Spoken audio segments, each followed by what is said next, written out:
In the frozen isolation of Fort Sentinel, a disgraced young warrant officer was about to risk everything to rewrite her legacy. What started as a routine system diagnostic on a stormy morning took a shocking turn when she came face to face with a failing aircraft carrying a deadly payload, and no one else capable of saving it. Warrant Officer Tara Kim wasn't your typical grounded technician. For 3 long years, she had endured exile from the cockpit after a controversial simulator incident, known for her razor-sharp instincts, unconventional tactics, and a flying style that scared the brass as much as it awed her peers. When they encountered a crippled stealth aircraft spiraling toward the base with classified cargo and zero visibility, they had no idea they were placing the fate of the entire squadron, and possibly national security, into the hands of someone they'd silenced. Tara's defiant launch in a backup aircraft, aided by a rogue AI and a custom protocol she wasn't authorized to use, would lead to a breathtaking rescue that challenged every regulation and rewrote the base's definition of courage. What began as another day of being overlooked and dismissed would become a storm-forged transformation that reignited a fallen pilot's purpose and forced her commanders to confront what true leadership and real talent looks like. The Arctic command structure would never be the same after Tara Kim flew into the impossible and came out not just alive, but legendary. Before we jump back in, tell us where you're tuning in from, and if this story touches you, make sure you're subscribed, because tomorrow I've saved something extra special for you. The Arctic wind howled across Fort Sentinel like a living thing, carrying ice crystals that struck the reinforced windows of the diagnostics bay with the persistence of machine gun fire. Warrant Officer Tara Kim barely noticed the sound anymore. 3 months of exile in this frozen outpost had taught her to filter out the distractions, the wind, the cold, the whispered conversations that stopped when she entered a room. Her fingers moved with practiced precision across the diagnostic console, recalibrating navigation systems for aircraft she was no longer permitted to fly. The blue glow of the monitor cast shadows across her face, highlighting the sharp angles inherited from her Korean mother and the determined set of her jaw that came from her Alaskan father. At 26, Tara had the kind of quiet intensity that made some people uncomfortable, as if she saw too much and revealed too little. Through the reinforced glass, she watched the morning launch drills. F-35B Lightning jets screamed across the tarmac, their vertical takeoff capabilities turning them into mechanical angels ascending through the perpetual twilight of the Arctic winter. Each roar of the engines sent a familiar ache through her chest, a phantom pain from wings that had been clipped before they'd ever truly learned to soar. Kim. The voice cut through her concentration like a blade through silk. Colonel Frederick Hallstrom stood in the doorway, his imposing frame filling the space with the authority of 3 decades in uniform. His weathered face bore the permanent squint of a man who'd spent too many years staring into hostile skies, and his pale eyes held the cold efficiency of Arctic ice. Team review in 10 minutes, Conference Room B. Tara saved her work and stood, smoothing down her regulation jumpsuit. Yes, sir. And Kim? Holstrom's voice carried that particular tone she'd come to know well, the one that preceded another reminder of her place in the pecking order. You're there to observe. System diagnostics only. Leave the tactical discussions to the actual pilots. The words hit their mark with surgical precision. Tara kept her expression neutral, years of military discipline overriding the flash of anger that threatened to surface. Understood, Colonel. As Hallstrom's boots echoed down the corridor, Tara gathered her tablet and diagnostic reports. Through the window, she caught sight of Captain Mara Ellison striding across the tarmac toward her aircraft, her blonde hair gleaming beneath her helmet. Ellison was everything Hallstrom valued: confident, conventional, and unquestioning of authority. She was also, Tara had to admit, an exceptional pilot. The conference room buzzed with the energy of active flight crews. Pilots clustered around a holographic display showing the day's mission parameters, their voices carrying the easy camaraderie of those who shared both sky and risk. Tara took her assigned seat at the back, tablet ready, invisible among the decision-makers. Gentlemen and lady. Hallstrom nodded toward Ellison as he took position at the head of the room. Today's readiness review is more than routine. Command is evaluating our operational capacity for potential forward deployment. Every system, every protocol, every pilot will be under scrutiny. The briefing continued with weather reports, flight patterns, and tactical scenarios. Tara listened with half her attention while the other half focused on the data streaming across her tablet. Backup system reports, maintenance logs, software diagnostics, the digital nervous system of the base that kept everything running while remaining largely invisible. A pattern caught her eye. Subtle fluctuations in the tethering software, the emergency system designed to guide damaged aircraft to safe landings. The anomalies were minor, well within acceptable parameters, but they formed a troubling trend. She made a note to investigate further. "Any questions?" Hallstrom's voice snapped her back to attention. Lieutenant Jake Morrison, one of the younger pilots, raised his hand. "Sir, what about backup protocols? If weather closes in and we need emergency landings?" "Standard procedures apply. Captain Ellison has certified proficiency in all emergency scenarios." Hallstrom's eyes found Tara in the back row. "Unlike some, our active pilots have proven their reliability under pressure." The comment drew a few chuckles from the room. Tara felt the familiar burn of humiliation, but kept her expression neutral. She'd learned to armor herself against these casual cruelties, though each one left its mark. As the meeting dispersed, Tara remained seated, finishing her notes. The room emptied except for Captain Ellison, who paused beside Tara's chair. "Those diagnostics you're running," Ellison said quietly, her voice lacking its usual edge. "The backup systems. Find anything interesting?" Tara looked up, surprised by the question. "Minor fluctuations in the tethering protocols. Nothing critical, but worth monitoring." Ellison nodded slowly. "Keep an eye on it." "And Kim?" She lowered her voice further. "Some of us remember what you were capable of. Before." Before Ellison could elaborate, she was gone, leaving Tara alone with the weight of those words. "Some of us remember." It was the closest thing to acknowledgement she'd received in months. The diagnostics bay felt even more isolated when she returned. Through the windows, the base continued its choreographed dance of military efficiency. Ground crews prepped aircraft, technicians ran system checks, and pilots walked with the easy confidence of those whose feet only touched Earth between flights. Tara pulled up the backup system files, diving deeper into the data that had caught her attention. The tethering software was a critical component of Fort Sentinel's emergency protocols, designed to guide disabled aircraft to safe landings using a combination of automated systems and ground-based controls. It was sophisticated technology, but Tara knew its limitations better than most. 3 years ago, she'd been the one to identify a critical flaw in the original programming. Her solution had been elegant, a dynamic adjustment protocol that could adapt to changing conditions in real time. The brass had been impressed enough to implement her suggestions, though they'd made sure her contributions remained buried in classified files. Now, staring at the current data, she saw signs that her safeguards were beginning to show strain. Nothing catastrophic, not yet, but the kind of systemic degradation that could turn a routine emergency into a disaster. She began drafting a report, documenting her findings with the meticulous care that had once made her a rising star in the pilot program. Each data point was verified, every conclusion supported by evidence. It was the kind of thorough analysis that had earned her early promotion and the attention of her superiors. The same attention that had ultimately led to her downfall. A knock at the bay door interrupted her work. Lieutenant Nico Farrow peered around the frame, his dark eyes bright with their usual mischief. Nico was one of the few people on base who still treated her like a human being rather than a cautionary tale. "Hey, stranger.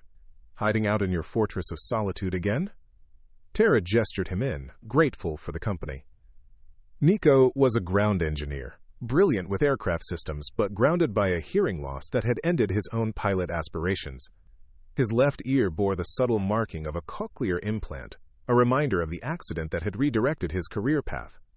"Working," she said simply, "always working." "Yeah, I noticed your light was still on at 0200 last night."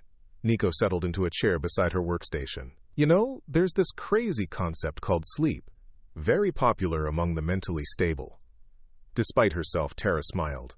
"Mental stability is overrated." "Speaking of which," Nico leaned closer, lowering his voice, "I've been tweaking the simulator protocols. Added some new scenarios based on real weather data from the past 6 months. Want to run a few after hours? For educational purposes." The offer tempted her more than it should have. Their secret simulator sessions had become her lifeline, the only time she could truly fly without judgment or consequence. But they were also dangerous, a violation of her restricted status that could result in disciplinary action if discovered. I don't know, Nico. If Holstrom finds out... Holstrom doesn't know a diagnostic routine from a flight sim. Besides, you need this. We both know it. His expression grew serious. Tara, you're the best pilot this base has ever seen. Grounding you was the stupidest decision in military aviation history. The words warmed her more than she cared to admit. The board disagreed. The board was wrong. Nico stood, checking his watch. Simulator bay. 2,100 hours. I'll have everything set up. Think of it as continuing education. After he left, Tara returned to her diagnostic reports, but her concentration was fractured. The conversation with Ellison, Nico's invitation, the anomalies in the backup systems, everything seemed to be converging towards something she couldn't quite identify. Outside, the afternoon shift was beginning. She watched Captain Ellison's pre-flight checks with professional interest, noting the pilot's attention to detail and systematic approach. Whatever else might be said about Holstrom's golden child, she was thorough. As Ellison's aircraft lifted into the gray Arctic sky, Tara felt the familiar tug of longing. 3 years ago, that would have been her jet, her mission, her sky. Now she was relegated to watching from the ground, a ghost haunting the edges of her former life. But ghosts, Tara reflected, often saw things the living missed. And lately, she'd been seeing patterns that troubled her. Patterns that suggested Fort Sentinel might need more than routine maintenance to weather the storms ahead. The next morning brought a fresh layer of snow and a familiar sense of dread as Tara submitted her system diagnostic report through official channels. She'd spent 3 hours the previous evening refining her analysis, cross-referencing data from multiple sources, and building an airtight case for the concerns she'd identified in the emergency tethering systems. The response came back within an hour. Report filed. No action required at this time. Admin. No action required. 4 words that encapsulated everything wrong with the command structure at Fort Sentinel. Tara stared at the message on her screen, feeling the familiar frustration that came with being simultaneously indispensable and invisible. Another masterpiece relegated to the digital filing cabinet. Nico appeared at her workstation with 2 cups of coffee, the steam rising like small prayers in the cold air of the diagnostics bay. Something like that. Tara accepted the coffee gratefully, wrapping her fingers around the warm ceramic. Apparently, minor system degradation isn't worth addressing until it becomes major system failure. Ah, the military way. Why prevent a disaster when you can react to one with much more drama and budget allocation? Their conversation was interrupted by the arrival of Sergeant Kayla Mbeki, the base operations officer whose quiet efficiency kept Fort Sentinel running behind the scenes. Kayla's dark skin bore the subtle markings of someone who'd spent time in equatorial climates before being transferred to this frozen outpost, and her eyes held the wariness of someone who'd learned to choose her battles carefully. Kim, Kayla said, her slight accent carrying the rhythms of her native Nairobi. Colonel wants to see you. Conference room B, 5 minutes. Tara exchanged glances with Nico. Impromptu meetings with Holstrom rarely brought good news. The conference room felt different with only herself and the colonel present. Larger, somehow, and filled with the weight of unspoken accusations. Holstrom sat across from her, his pale eyes studying her with the intensity of a predator evaluating prey. Your report, he said without preamble, tapping a tablet on the table between them. 17 pages of speculation about system anomalies that fall well within normal operational parameters. Sir, the patterns I've identified suggest a gradual degradation that could compromise emergency landing protocols under extreme conditions. Extreme conditions. Hallstrom's voice carried the particular coldness reserved for subordinates who'd overstepped their bounds. Do you know what an extreme condition is, Warrant Officer? It's a grounded pilot thinking she has any business making tactical assessments. The words hit their target, but Tara forced herself to remain calm. Colonel, with respect, the data speaks for itself. If we experienced a scenario requiring emergency tethering protocols during severe weather, we have qualified pilots to handle such scenarios. Pilots who've proven their judgment under pressure. Hallstrom leaned forward, his bulk casting a shadow across the table. Your job is to maintain diagnostic systems, not to second-guess the operational decisions of your superiors. I'm not second-guessing anyone, sir. I'm identifying potential points of failure before they become critical. Like you identified the potential failure in your simulator evaluation 3 years ago, the question hung in the air like a blade waiting to fall. The same evaluation that ended with you clipping a wing because you ignored established protocols. The memory hit Tara like a physical blow. The simulator bay, the complex scenario involving multiple system failures, the split-second decision that had seemed right at the time but had been deemed reckless by the review board. She'd tried to explain about the software lag, the input delay that had thrown off her timing, but the board had been more interested in finding fault than understanding truth. Sir, that incident was caused by a software malfunction that I documented extensively. That incident was caused by pilot error, your error. Hallstrom stood, his height emphasizing the power dynamic in the room. You've been given a second chance here, Kim. Don't waste it trying to prove something that everyone already knows. You don't have what it takes to make the hard decisions when lives are on the line. Tara felt something fracture inside her chest, but her voice remained steady. Permission to speak freely, sir? Denied. Dismissed. Walking back to the diagnostics bay felt like traversing a minefield. Every step carried the weight of 3 years' worth of accumulated doubt and frustration. She'd been called reckless, unstable, not pilot material. The labels had become a part of her identity, repeated so often that sometimes she almost believed them herself. Almost. The diagnostics bay felt like a sanctuary when she finally reached it. Here, surrounded by data streams and system reports, she could lose herself in the kind of precise, analytical work that had first drawn her to aviation. Numbers didn't lie, systems didn't play politics, and the truth existed independently of whoever had the authority to acknowledge it. Nico found her there an hour later, her fingers flying across multiple keyboards as she dove deeper into the system anomalies that Hallstrom had dismissed. Rough meeting, he asked, settling into his usual chair. He's not wrong, you know, Tara said without looking up from her screens. About the simulator incident, I did clip that wing. Because the input lag threw off your timing by 0.3 seconds. I reviewed the data logs, remember? The software had a documented flaw that wasn't fixed until 2 months later. But I should have compensated for it. A better pilot would have. Nico was quiet for a moment, then reached over and gently closed her laptop. Tara, look at me. Reluctantly, she turned to face him. His dark eyes were serious, lacking their usual humor. That simulator scenario was designed to be impossible. Command wanted to test how pilots responded under no-win conditions. You came closer to success than anyone else they tested, including the Golden Boy Ellison. Then why? Because you scared them. Your solution was unconventional. You used the terrain to your advantage in a way that hadn't been programmed into the scenario. The A. I couldn't predict what you were doing, which meant they couldn't control it. Nico leaned forward. Military hierarchies don't like unpredictability, even when it's brilliant.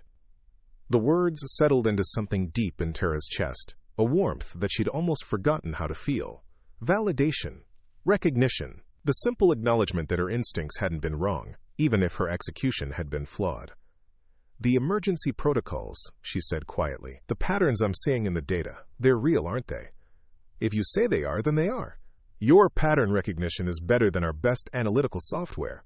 Nico reopened her laptop. Show me what you found. For the next hour, they pored over the data together. Nico's engineering perspective, combined with Tara's pilot instincts, created a fuller picture of the system degradation than either could have achieved alone. The tethering protocols were indeed showing signs of strain, particularly in the subroutines that handled dynamic environmental adjustments. It's not catastrophic, Nico concluded, but it's significant. Under normal conditions, the system would compensate. But if you had multiple failures during severe weather, the automated systems might not be able to adapt quickly enough, Tara finished. And the pilot would be flying manual through conditions that no one's ever practiced for. No one except you. Nico pulled up the simulator logs from their covert training sessions. You're the only pilot on this base who's run scenarios for this exact type of failure. The irony wasn't lost on either of them. The system anomalies that Command refused to acknowledge were precisely the kind of edge cases that Tara had been preparing for in her forbidden simulator time. "There's something else," Nico said, his voice dropping to barely above a whisper. "I've been working on an upgrade to the Helix AI system, beta version, much more sophisticated than what's currently deployed. It's designed to work with pilots who think outside conventional parameters." "Nico, I've loaded it into Simulator Bay 3. Tonight, after hours, we can run some scenarios with the new system, see how it responds to your flying style." The offer was tempting beyond reason. The Helix AI system was the cutting edge of pilot assistance technology, designed to provide real-time analysis and support during complex flight operations. The beta version that Nico was describing would be like having a co-pilot who never tired, never doubted, and never let politics interfere with optimal solutions. "If we're caught, we won't be. The simulator bay is officially down for maintenance tonight. I have legitimate access for system upgrades." Nico's grin returned, full of mischief and possibility. "Besides, someone needs to test this system before it gets deployed to the real world. Might as well be the best pilot on the base." That evening, as the base settled into its nighttime routine, Tara made her way through the dimly lit corridors towards Simulator Bay 3. The sound of her footsteps seemed unnaturally loud in the quiet halls, each step a small rebellion against the authority that had tried to ground her permanently. The Simulator Bay was a marvel of modern technology, a perfect replica of a fighter cockpit suspended within a sphere of screens and motion actuators that could recreate the experience of flight with startling accuracy. Nico had already powered up the system when she arrived, the displays casting an eerie blue glow across the darkened room. "Meet Helix version 2.0, he said with obvious pride. "Enhanced pattern recognition, adaptive learning protocols, and, this is the interesting part, personality subroutines, designed to work with unconventional tactical thinking." Tara settled into the pilot's seat, her hands finding the familiar controls with muscle memory that 3 years of forced grounding couldn't erase. The moment the system activated, she felt a presence in the cockpit that was distinctly different from the standard AI. "Good evening, Warrant Officer Kim," the system said in a voice that managed to sound both mechanical and oddly conversational. "I am Helix. I've reviewed your flight history and found it statistically fascinating." "Statistically fascinating?" Tara couldn't help but smile. "That's a new one. Your approach to problem-solving falls outside normal parameters in ways that suggest either exceptional creativity or significant psychological deviation. I'm programmed to determine which." Nico's laughter echoed from the control room. "I may have given it a bit too much personality." As the simulation began, Tara felt the familiar rush of being airborne again. The scenario was complex. A damaged aircraft approaching in severe weather with multiple system failures. Exactly the kind of situation that the current emergency protocols might struggle to handle. "Interesting," Helix commented as Tara began implementing an unconventional approach to the landing sequence. "Your solution path is not in my tactical database." "That's because my solution path isn't in anyone's tactical database," Tara replied, her attention focused on the complex dance of managing multiple variables simultaneously. "I'm making it up as I go." "Making it up," Helix repeated, as if testing the concept. "This implies improvisation based on real-time assessment rather than adherence to predetermined protocols." "That's right. Fascinating. And statistically improbable." As the simulation progressed, Tara found herself in a strange conversation with the AI system. Helix questioned her decisions not with the rigid criticism she'd grown accustomed to, but with genuine curiosity about her reasoning. It was like having a co-pilot who actually wanted to understand rather than simply judge. The landing was successful, though unconventional. Tara had used the terrain and weather conditions to her advantage, creating a solution that wouldn't be found in any manual, but that worked perfectly for the specific circumstances. "Analysis complete," Helix announced. "Conclusion: Warrant Officer Kim's approach represents tactical innovation rather than psychological deviation. Recommendation: further study required." "Further study?" Tara asked. "You interest me, Pilot Kim. Your pattern of thinking suggests capabilities that current training protocols fail to recognize or develop." The title, Pilot Kim, sent a warm shock through her system. No one had called her that in 3 years. As they powered down the simulator, Nico was grinning like a child who'd just successfully launched a rocket. "Well, that was educational. I think Helix likes you." It's an AI system. It doesn't like or dislike anything. Maybe, but it called you Pilot Kim instead of Warrant Officer Kim. That suggests something, doesn't it? Walking back through the darkened corridors, Tara felt something she hadn't experienced in months: hope. The session with Helix had reminded her of who she was beneath the labels and restrictions that Command had imposed. She was still a pilot, still capable of finding solutions that others missed, still able to fly when everything else failed. Tomorrow would bring another day of diagnostic reports and casual humiliations. But tonight, for the first time in 3 years, she'd been allowed to fly without judgment. And somehow, that made all the difference.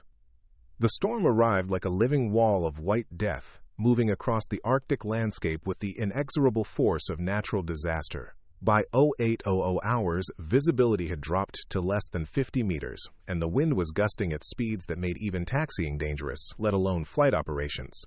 Tara watched the weather reports from her position in the diagnostics bay, noting the rapid deterioration of conditions that had caught the meteorological staff off guard.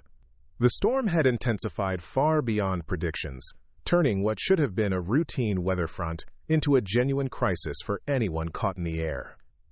All morning flight operations are suspended, came the announcement over the base's communication system. Priority personnel only in outdoor areas. Repeat, all flight operations suspended until further notice. She was reviewing the morning's system diagnostics when the emergency klaxon began its piercing wail. 3 long blasts, a pause, then 3 more. Incoming aircraft in distress. The diagnostics bay erupted into sudden activity as emergency protocols kicked in automatically. Her workstation began receiving priority data streams from air traffic control, radar tracking, and emergency response systems. What she saw on the screens made her blood run cold. A stealth transport aircraft, designation Whisper 7, was approaching Fort Sentinel ahead of schedule and in serious trouble. The aircraft's transponder showed multiple system failures, including what appeared to be a complete loss of landing gear deployment capability. Worse, the flight path indicated it had suffered some kind of collision with one of its escort drones during the rapidly worsening weather conditions. Tara's fingers flew across her keyboard, pulling up the transport specifications and current status. Whisper 7 was carrying classified nuclear technology components, making an emergency landing at an alternate base impossible even if weather conditions permitted. The cargo was too sensitive, too valuable, too dangerous to risk in any facility other than Fort Sentinel's specially equipped secure hangar. Captain Ellison was at the controls, Tara noted, with a mixture of relief and concern. If anyone could bring a damaged aircraft through this storm, it was Ellison.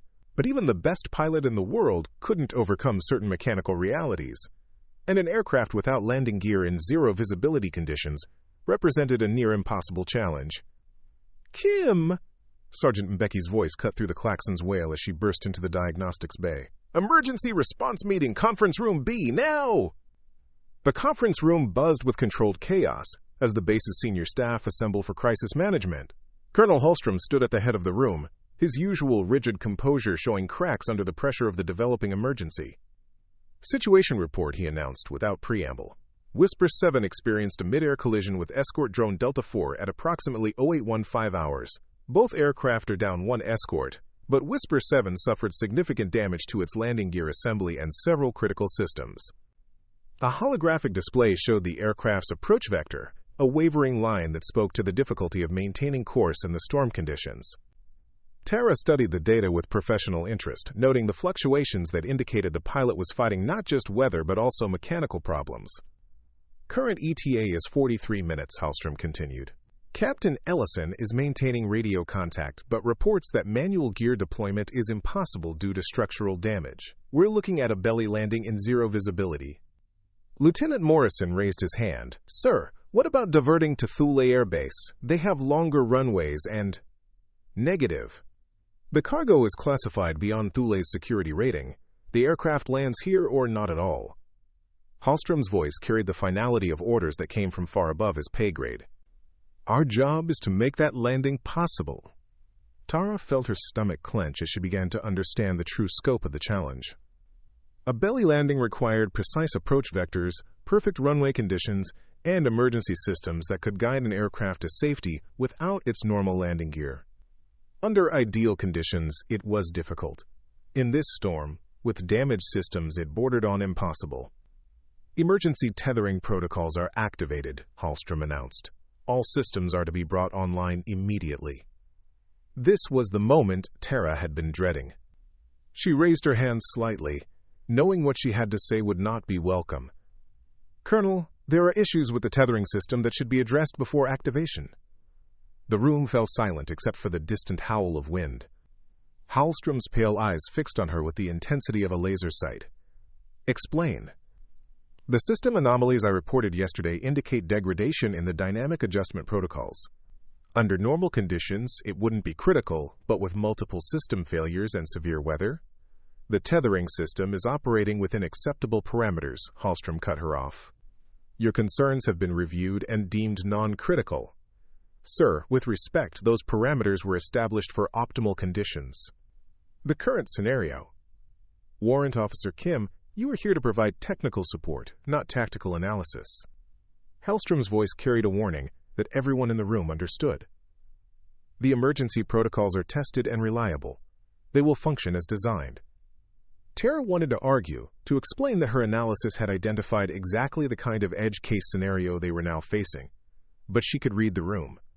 In a crisis, command needed confidence and clear chains of authority. Dissent, even well-founded dissent, was seen as a threat to operational effectiveness. She took a different approach. "Colonel, I'd like to run a quick diagnostic on the tethering systems to ensure optimal performance for the emergency landing."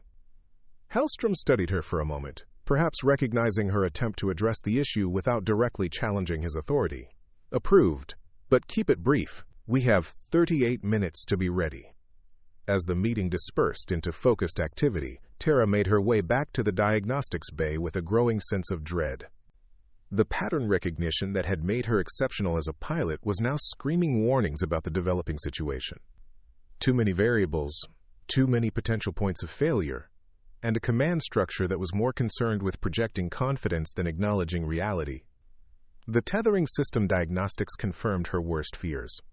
The software degradation she'd identified was exactly in the subroutines that would be most critical for the type of landing Whisper 7 would need to attempt. The automated systems could handle routine emergency landings, but this scenario required the kind of dynamic adaptation that the current software simply couldn't provide reliably. "Looks bad," Nico said quietly, appearing at her shoulder as she stared at the diagnostic readouts. "Worse than bad. The system might hold together long enough to guide the aircraft in, but if there are any surprises, any deviations from the expected approach profile," she let the sentence hang unfinished. "What kind of surprises?" "Wind shear, debris on the runway, secondary system failures in the aircraft. Any number of things that would require real-time adaptation." Tara pulled up the weather data. "And in these conditions, surprises are almost guaranteed." They worked in focused silence for several minutes, Tara running increasingly detailed diagnostics while Nico monitored the aircraft's approach. The storm outside was worsening, turning the world beyond the reinforced windows into a featureless white void. "Tara," Nico said, his voice carrying an odd tension. "You need to see this." The radar display showed Whisper 7's approach vector, but it was no longer the steady line it had been during the briefing. The aircraft was weaving, struggling to maintain course in the increasingly violent wind conditions. "Radio contact with Whisper 7 is intermittent," came the announcement over the communication system. "Prepare for emergency landing procedures." Tara's hands moved across her keyboard with increasing urgency, pulling up every piece of data she could access about the approaching aircraft and the systems meant to bring it safely to Earth. What she found made her blood run cold. The scenario unfolding was exactly the type of complex, multivariable emergency that she trained for in her secret simulator sessions. The combination of system failures, weather conditions, and approach difficulties created a perfect storm of challenges that would require the kind of unconventional problem-solving that had gotten her grounded in the first place. "There's something else," she said quietly to Nico. "I've run this exact scenario in the simulator. Multiple times.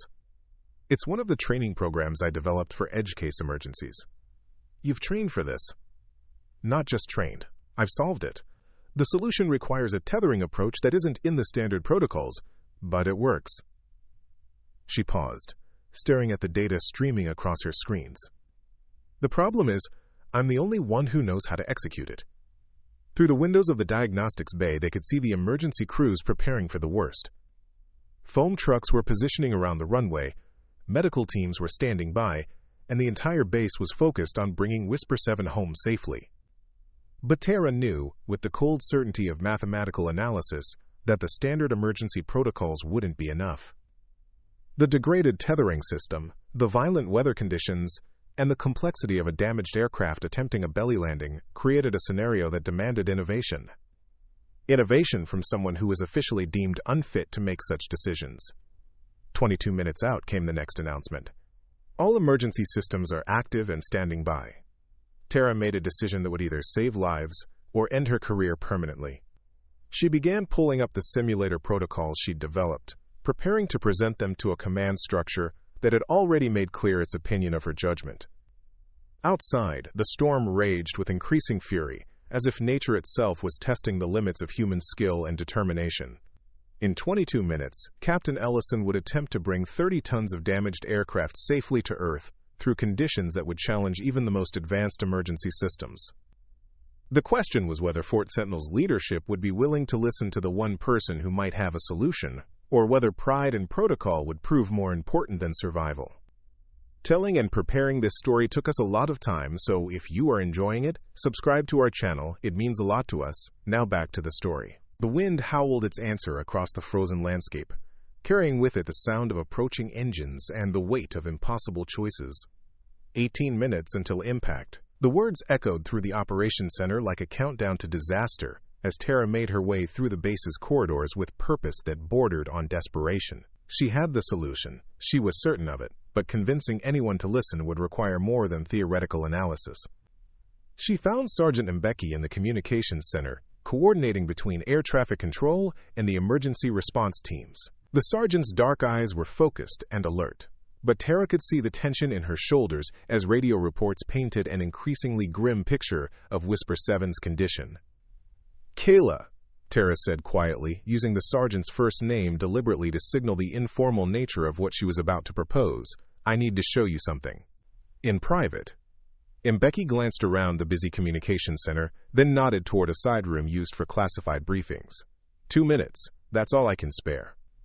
The briefing room felt claustrophobic compared to the main operations center, but it offered the privacy Tara needed. She activated her tablet and pulled up the diagnostic data she'd been analyzing. "The tethering system is going to fail," she said without preamble. "Not completely, but enough to make a successful emergency landing impossible under current conditions." Mbeki studied the data with the focused attention of someone trained to recognize critical information quickly. "These parameters look acceptable." "Under normal circumstances, yes, but look at this." Tara overlaid the current weather data with the system's operational thresholds. The dynamic adjustment protocols are degraded by approximately 12%. In clear weather, the system compensates automatically, but with wind gusts exceeding 60 knots and zero visibility, the automated systems won't be able to adapt fast enough, Mbeki finished, her voice carrying the weight of understanding. "The approach vector will deviate beyond safe parameters."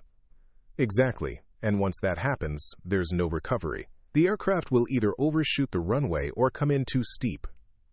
Tara leaned forward.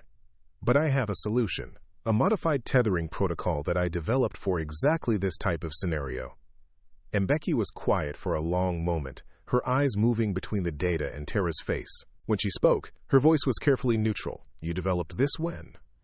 "During simulator training, off-duty sessions where I've been working on edge case scenarios." Tara met the sergeant's gaze directly. "I know it violates my restricted status, but I've been preparing for situations like this." "Show me." For the next several minutes, Tara walked Mbeki through the modified protocol. Instead of relying entirely on automated guidance systems, her approach integrated real-time pilot input with AI assistance, creating a dynamic partnership that could adapt to changing conditions on the fly. It was more complex than standard procedures, but it was also more flexible. "This requires a pilot who's familiar with the protocol," Mbeki observed. "Someone who's trained extensively on the variations. I'm the only one who knows it well enough to execute it safely." The implication hung in the air between them. For Tara's solution to work, she would need to be in the air, piloting the backup aircraft that would guide Whisper 7 to safety. A grounded warrant officer taking unauthorized control of military aircraft during an emergency operation. "This is insane," Mbeki said quietly. "If you're wrong, people die. If you're right but unauthorized, your career dies. People are going to die anyway if we stick to standard protocols. The math doesn't lie." Mbeki stared at the data for another long moment, then made a decision that would alter the course of both their careers. "Operations Bay 7. 5 minutes. I'll get Nico." The Operations Bay was one of the smaller technical centers scattered throughout Fort Sentinel, designed for detailed system analysis away from the main command areas. When Tara arrived, she found Nico already at work, his fingers flying across multiple keyboards as he accessed systems that should have been far above his clearance level. "Don't ask how I got administrative access," he said without looking up. "Let's just say emergency protocols create interesting opportunities for creative interpretation of security clearances." Mbeki sealed the bay's door and activated privacy screens that would block both visual and electronic surveillance. "Whatever we're about to discuss doesn't leave this room. Agreed?" Tara and Nico both nodded. The weight of conspiracy settled around them like a shared secret that could either save lives or destroy careers.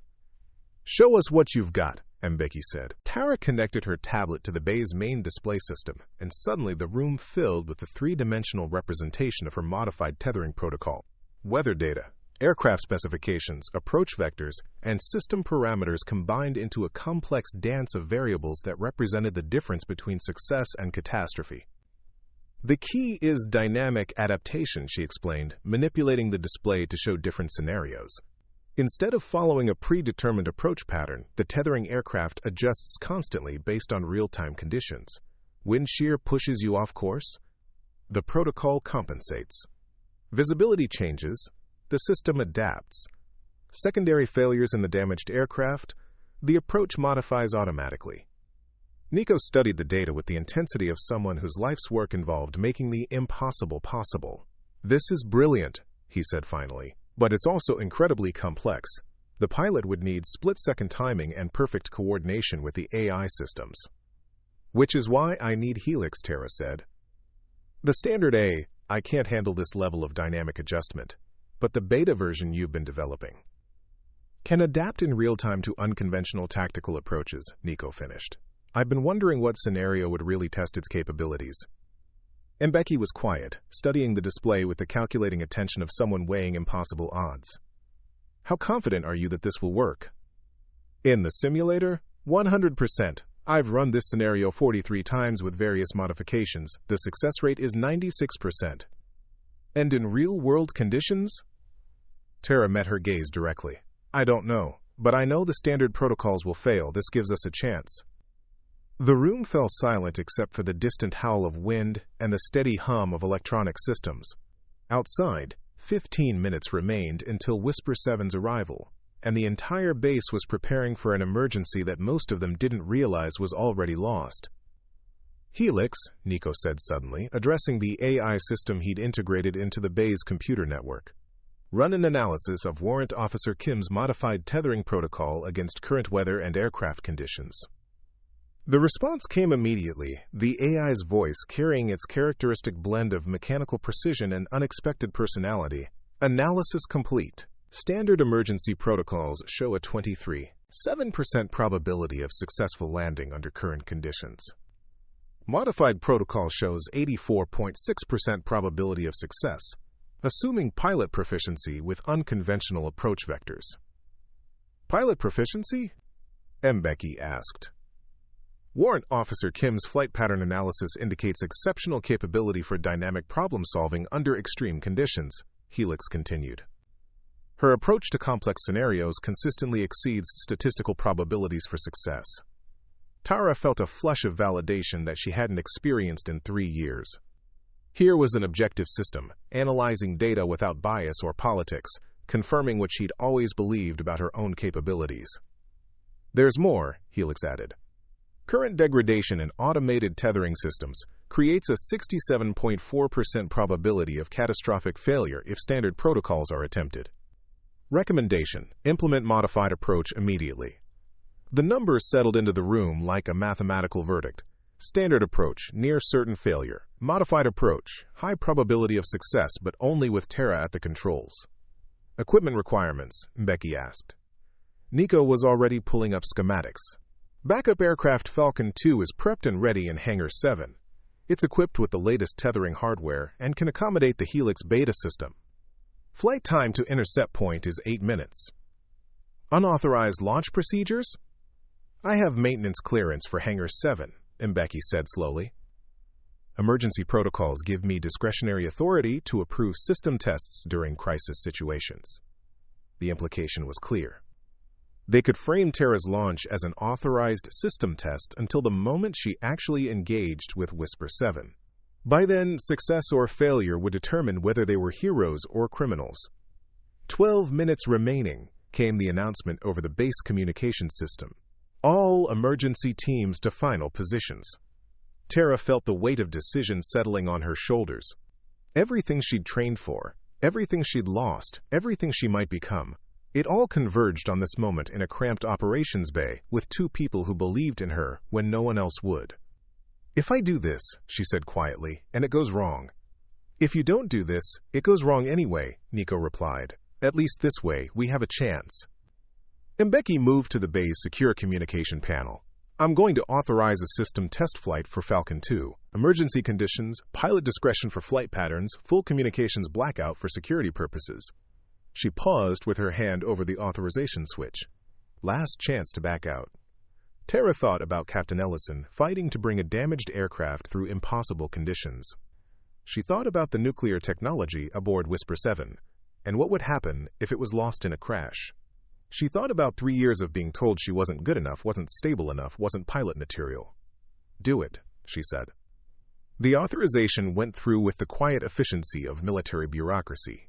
Somewhere in the base's computer systems, a routine system test was logged and approved. In reality, they had just authorized the most unauthorized mission in Fort Sentinel's history. Hangar 7, 5 minutes, Mbeki said. I'll handle security clearances and make sure the bay doors are operational. Helix integration will take 3 minutes, Nico added. I'll have everything ready when you arrive. As they prepared to leave the operations bay, Tara felt a strange calm settling over her. For 3 years, she'd been preparing for this moment without knowing it.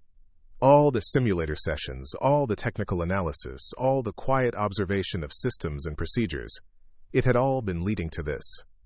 Tara, Mbeki said as they reached the door, whatever happens up there, you need to know that some of us never doubted what you were capable of. The words hit harder than any technical validation. In a world of regulations and hierarchies, sometimes the most powerful thing was simply being seen for who you really were. Thank you, Tara said simply. 8 minutes until Whisper 7's arrival. 8 minutes until she would either vindicate 3 years of exile or confirm every criticism that had ever been leveled against her. Either way, she was going to fly. Hangar 7 felt like a cathedral of steel impossibility as Tara approached Falcon 2, the backup tethering aircraft that would either redeem her career or end it permanently. The sleek fighter gleamed under the harsh fluorescent lighting, its angular surfaces designed for stealth and precision rather than comfort. This wasn't the kind of aircraft meant for routine flights. It was built for the moments when conventional solutions weren't enough. Nico was already deep in the aircraft systems, his hands moving with practiced efficiency as he integrated the Helix beta software into the flight computers. Almost finished, he called out. The AI integration is more complex than I anticipated, but we should have full functionality. Becky appeared from the hangar's control booth, her expression grim but determined. Security doors are unlocked. Flight path is clear, and I've logged this as an emergency system validation flight. You'll have maybe 10 minutes before someone starts asking questions.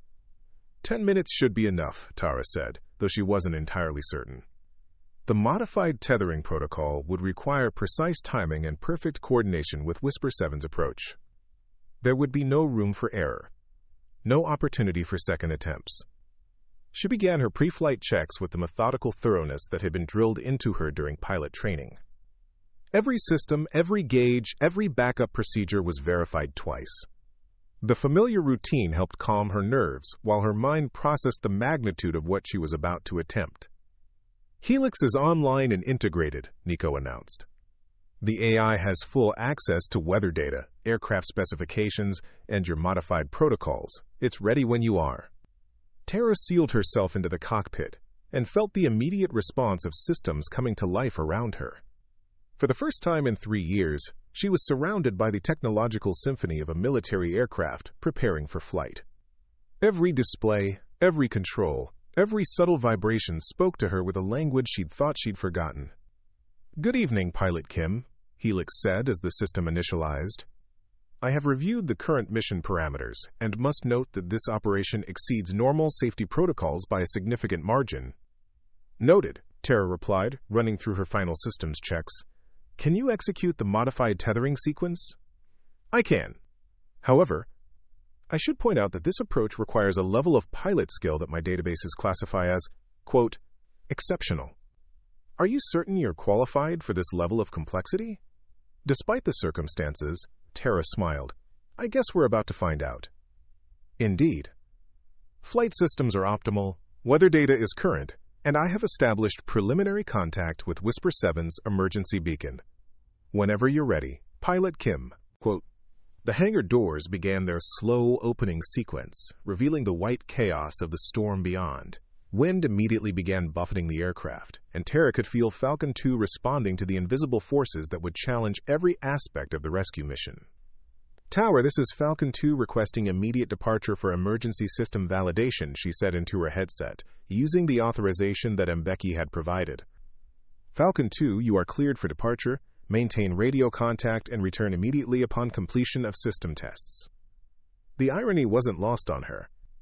She was authorized to leave, but not to do what she actually intended to do. Once she engaged with Whisper 7, she would be operating far beyond any legitimate authority. Falcon 2 lifted into the storm with the smooth power of advanced engineering, but the moment they cleared the hangar, the full fury of the Arctic weather struck them. Wind shear threw the aircraft sideways, and visibility dropped to essentially zero as snow and ice crystals created a white wall around them. "Weather conditions are severe," Helix observed with characteristic understatement. "Visibility is less than 50 meters, wind gusts are exceeding 70 knots, and atmospheric turbulence is significant. Can you track Whisper 7's approach vector?" Affirmative. The aircraft is approximately 4 minutes out, altitude 2,000 feet and descending. However, their approach pattern is highly irregular due to system failures and weather conditions. Tara could see it on her displays. Whisper 7's erratic flight path as Captain Ellison fought to maintain control of a damaged aircraft in impossible conditions.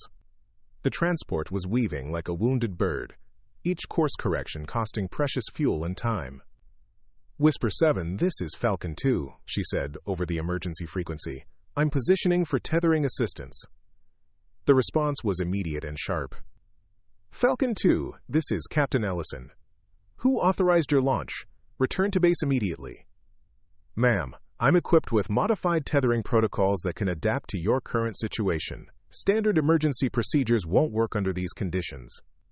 There was a pause, filled with static and the sound of wind. When Ellison responded, her voice carried the strain of a pilot dealing with multiple emergencies simultaneously. "Falcon 2, I don't know who you are, but I'm dealing with total hydraulic failure, partial electrical systems, and zero visibility. Unless you can fix those problems, I suggest you get out of my way." "Ma'am, I can guide you in using a dynamic tethering approach. It's unconventional, but it works." Another pause, longer this time. "Dynamic tethering? That's not in any manual I know." "No, ma'am.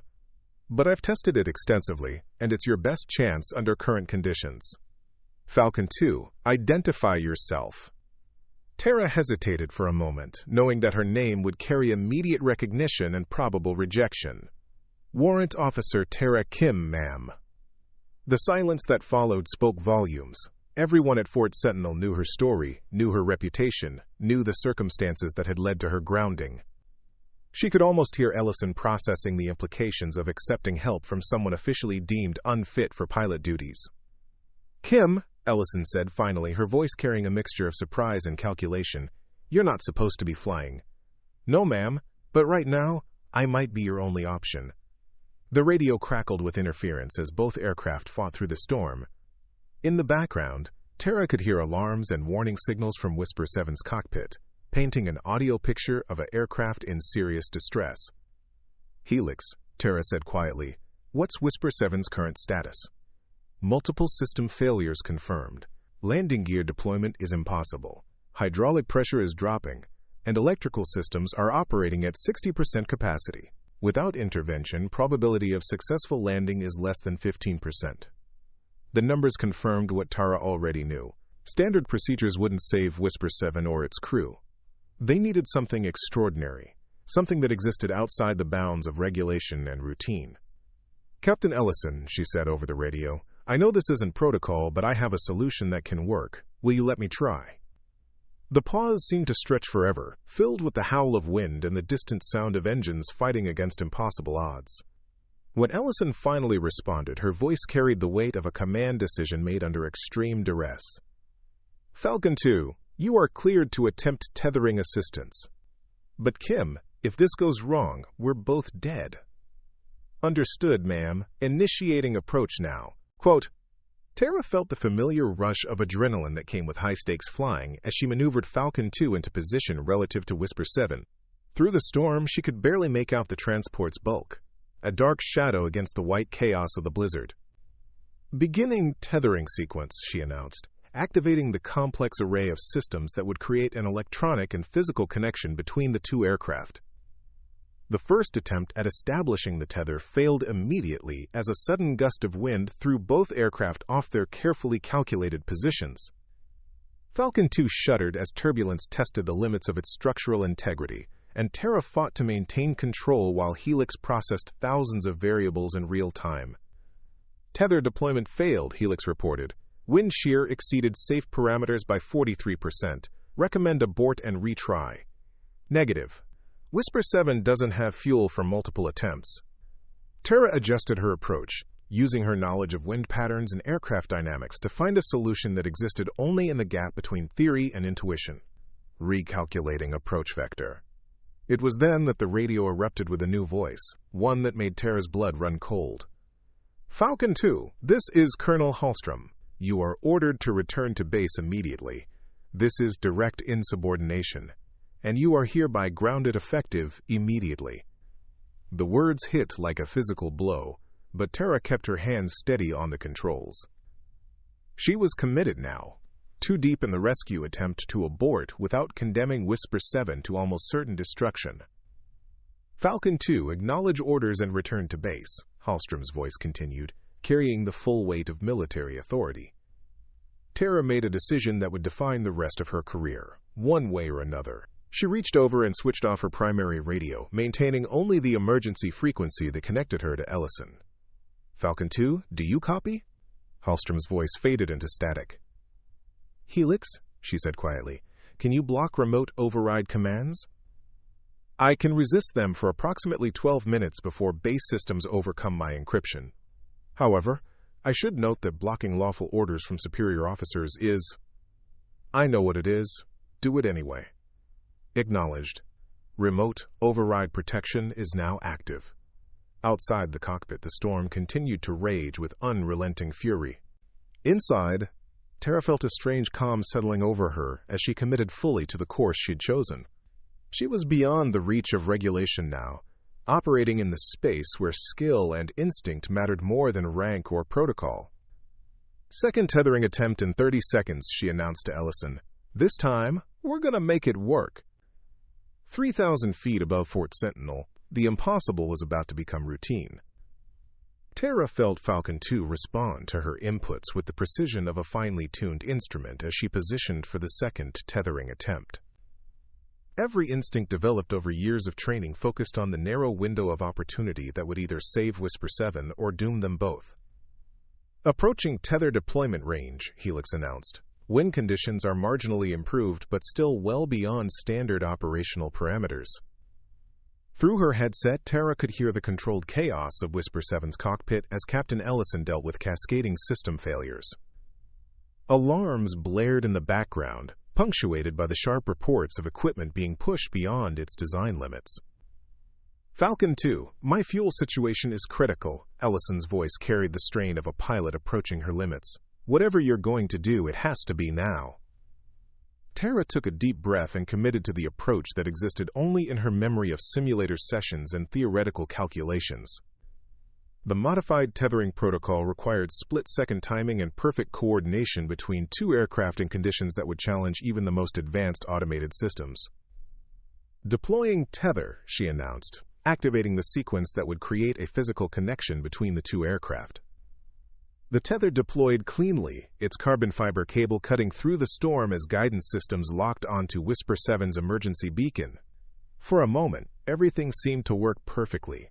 The cable connected, the guidance systems engaged, and both aircraft began the delicate dance of coordinated flight. Then the wind hit them. A massive gust of wind, clocked by Helix at 93 knots, struck both aircraft simultaneously. The tether cable went taut with a snap that Tara felt through Falcon 2's entire airframe. Whisper 7 lurched sideways, its damaged systems struggling to compensate for the sudden stress. "Tether stress approaching critical limits," Helix warned. "Recommend immediate disconnection to avoid structural failure." Quote, "Negative. We can handle this." Tara's hands moved across the controls with practiced precision, making minute adjustments that kept the tether stable despite the massive forces acting on both aircraft. Whisper 7, reducing tether tension and beginning descent profile. What happened next would be talked about at Fort Sentinel for years to come. Instead of following the standard tethering protocols that would have snapped the cable under the current stress, Tara implemented a dynamic approach that treated the two aircraft as a single, complex system. She allowed Whisper 7 to move with the wind, while using Falcon 2's superior maneuverability to maintain the connection. It was flying on the edge of physics, using forces that wanted to destroy them to instead guide them towards safety. "This is extraordinary," Helix observed, its usually dry tone carrying what might have been admiration. "You're using atmospheric turbulence as a navigation aid rather than fighting against it." "Sometimes the storm shows you the way home," Tara replied, her attention focused on the intricate balance of forces that kept both aircraft aloft and connected. Below them, Fort Sentinel had erupted into barely controlled chaos. In the base's control tower, Colonel Hallstrom stood before a wall of monitors showing the unprecedented aerial drama unfolding above.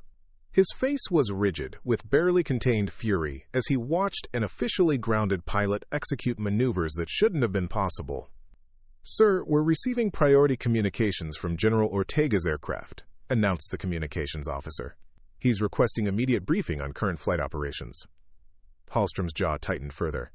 General Elias Ortega had arrived at Fort Sentinel for what was supposed to be a routine inspection, only to find the base in the middle of an unauthorized rescue operation involving a grounded pilot and modified protocols that existed nowhere in official documentation. "Put him through," Hallstrom said, knowing that his career was about to face its greatest test. "Colonel Hallstrom, this is General Ortega. I'm monitoring air traffic from my aircraft, and I'm seeing some very unusual flight patterns. Care to explain why you have two aircraft conducting complex maneuvers in zero visibility conditions?" The question hung in the air like an accusation. Hallstrom could provide the official version, that Warrant Officer Kim had violated direct orders and was conducting an unauthorized rescue attempt using untested procedures. But the reality playing out on the monitors was more complicated than any official report could capture. "Sir, we have a damaged transport aircraft attempting emergency landing in severe weather conditions. Falcon 2 is providing tethering assistance." "Falcon 2? That's not one of your standard rescue aircraft." "No, sir, it's a backup unit being piloted by Warrant Officer Kim." The silence that followed spoke volumes. General Ortega was clearly processing the implications of having a grounded pilot conducting an emergency rescue during his inspection visit. "The same Warrant Officer Kim who was grounded 3 years ago for poor judgment?" "Yes, sir. And she's currently executing what appears to be a highly complex rescue operation in conditions that would challenge your most experienced pilots." Hallstrom had no good answer for that question. On the monitors, Whisper 7 and Falcon 2 continued their coordinated descent, the tether between them holding steady, despite wind conditions that should have made the maneuver impossible. "Sir," Sergeant Mbeki interjected, stepping forward with the kind of measured courage that came from knowing the stakes. "Warrant Officer Kim identified critical flaws in our standard emergency protocols and developed modified procedures that are currently saving lives." Hallstrom's pale eyes fixed on Mbeki with laser intensity. "Sergeant, you're out of line." "With respect, sir, I'm stating facts. The standard tethering protocols would have failed under current conditions. The modified approach that Kim developed is the only reason Whisper 7 isn't currently crashing into the runway." General Ortega's voice cut through the tension in the control tower. "I want to see the data on these modified protocols, all of it." As Mbeki began transmitting the technical documentation that Tara had prepared, the drama in the sky reached its critical phase. Both aircraft were now below 1,000 feet, approaching the point where the margin for error disappeared entirely. "Whisper 7, beginning final approach," Tara announced over the emergency frequency. "Maintain current heading and prepare for ground effect transition." "Roger, Falcon 2. Kim, I have to ask, where did you learn to fly like this?" Quote. The question carried implications that went far beyond technical curiosity. Captain Ellison was acknowledging that what Tara was doing required a level of skill that couldn't be faked or improvised. "Simulator time, ma'am. Lots of simulator time." "Simulator time doesn't teach you to read wind patterns like this. This is real flying." Through the storm, the lights of Fort Sentinel's runway began to emerge like distant stars. The final phase of the rescue would require even more precision as both aircraft navigated through the ground effect turbulence that occurred near the Earth's surface. In the control tower, General Ortega had finished reviewing Tara's technical analysis. When he spoke, his voice carried the weight of someone who understood both the political and practical implications of what he was witnessing. "Colonel, I'm seeing documented evidence that your standard emergency protocols have significant flaws that could result in loss of aircraft and crew. I'm also seeing that those flaws were identified and reported by Warrant Officer Kim, and that her recommendations were dismissed without proper technical review." Hallstrom felt the ground shifting beneath his authority. "Sir, Kim's previous performance indicated." "Colonel, I'm watching Kim's current performance, and what I'm seeing is exceptional airmanship under extreme conditions." Ortega's voice carried finality. "You will not interfere with this rescue operation. Is that understood?" "Yes, sir." On the monitors, Whisper 7 and Falcon 2 continued their descent through the storm, two aircraft connected by more than just a tether cable. They were connected by the kind of trust that could only exist between pilots who understood that sometimes survival required moving beyond the boundaries of regulation and into the realm of pure skill. 500 feet and descending, Tara announced. "Whisper 7, how are your systems holding up?" "Better than expected. Whatever you're doing is working." Throughout Fort Sentinel, personnel found reasons to be near windows or monitors that would let them witness the culmination of the rescue. Word had spread through the base with the speed of military gossip. The grounded pilot was bringing home a damaged aircraft through impossible conditions, using techniques that existed nowhere in official manuals. Some watched with professional interest, curious to see if unconventional methods could succeed where standard procedures would fail. Others watched with personal investment, understanding that careers and reputations hung in the balance along with the lives of the aircrew. All of them watched with the recognition that they were witnessing something extraordinary, a moment when individual skill transcended institutional limitations, when the impossible became simply difficult, and when a pilot who had been written off proved that being grounded had nothing to do with being defeated. 200 feet, Tara called out. "Whisper 7, prepare for final approach." The most dangerous part of the rescue was yet to come. At 200 feet above Fort Sentinel's main runway, the universe contracted to a space the size of a cockpit, where every decision carried the weight of physics and the finality of gravity. Tara could see the approach lights through the swirling snow, distant beacons that promised salvation or destruction with equal probability. "Whisper 7, visual contact with runway, beginning final descent profile," she announced, her voice steady despite the adrenaline coursing through her system. Through her headset, she could hear Captain Ellison's labored breathing as the transport pilot fought to maintain control of an aircraft that was essentially being held together by will and engineering. Whisper 7 systems were failing in cascade fashion, each new alarm adding to the complexity of an already impossible situation. "Falcon 2, I'm showing hydraulic pressure at critical low if I lose what's left of my control authority." Ellison's voice carried the weight of unspoken consequences. "You won't," Tara replied with a confidence she didn't entirely feel. "Helix, what's our margin for error on final approach?" "Current wind conditions provide a window of approximately 47 seconds for optimal touchdown parameters," the AI responded. However, debris on the runway has reduced available landing space by 23%. Tara's blood ran cold. What debris? Emergency response vehicles and scattered equipment from storm damage. The effective landing zone is now 2,400 feet instead of the standard 3,100 feet. The numbers hit her like a physical blow. Whisper 7 needed every foot of that runway for a successful belly landing. With reduced space and no landing gear, the margin for error had just disappeared entirely. Whisper 7, we have a problem, she began, but Ellison cut her off. I see it. Landing zone is compromised. There was a pause, filled with the sound of switches being activated and systems being pushed beyond their limits.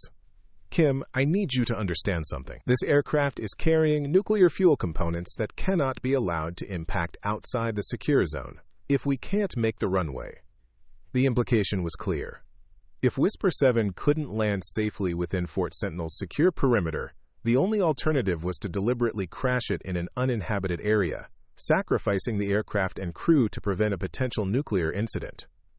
Tara's mind raced through options, scenarios, and solutions that existed only in the space between possibility and desperation.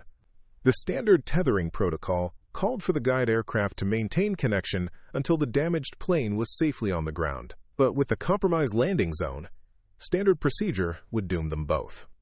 Helix, run calculations for tether disconnection at 50 feet, with manual escort to touchdown. That procedure is not in my database, Helix replied. The risk of mid-air collision would be, I'm not asking about the database, I'm asking about the math. A pause that seemed to last forever, filled with the sound of wind and engines and approaching disaster. Calculated probability of success, 68%.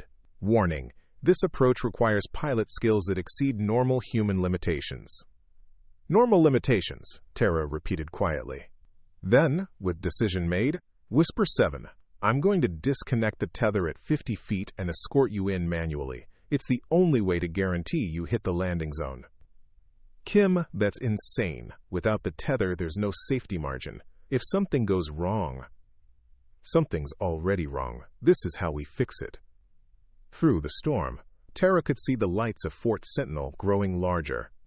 Emergency vehicles lined the runway, their flashing lights creating a corridor of hope through the white chaos.